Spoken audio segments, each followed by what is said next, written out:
Hello friends, এই tasty মাছের ঝোলের রেসিপিটা একবার বানিয়ে নিতে পারো, গরম ভাতে জাস্ট অসাধারণ লাগে খেতে। তো এই রুই মাছটাকে আমি কিছুক্ষণ নুন জল দিয়ে ভিজিয়ে রেখেছিলাম, তারপরে লেবুর রস মেখে কিছুক্ষণ রেখে দিয়ে এখানে লবণ হলুদ মেখে আমি এটাকে লাল করে ভেজে নেবো।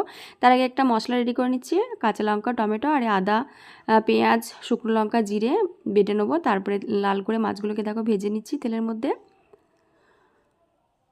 তো মাছগুলো ভাজা হয়ে গেছে, আমি তুলে নিচ্ছি। তেলের মধ্যে আমি তেজপাতা, গোটা গরম মশলা, একটু কালো জিরে দিয়ে দিলাম। তারপরে যে আদা পেস্টটা করে রেখেছিলাম পেঁয়াজে, সেটাকে দিয়ে নাড়াচাড়া করে কষিয়ে নিচ্ছি।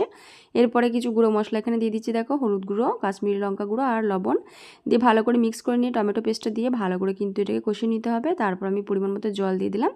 জলটা ফুটে গেলে মাছগুলোকে ঢেলে দিলাম। এরপরে কিছুক্ষণ রান্না করে নিচ্ছি ঢাকনা দিয়ে। তো মিডিয়াম ফ্লেমে ঢাকনা দিয়ে আমি কিছুক্ষণ রান্না করে নিয়েছি। এরপর ওপর থেকে ধনেপাতা কুচি দিয়ে নামিয়ে নেবো। টেস্টি মাছের ঝোলের রেসিপি একদম রেডি। তোমাদের কেমন লাগলো জানিও, আর ভালো লাগলে লাইক শেয়ার সাবস্ক্রাইব করে দিও। Bye bye.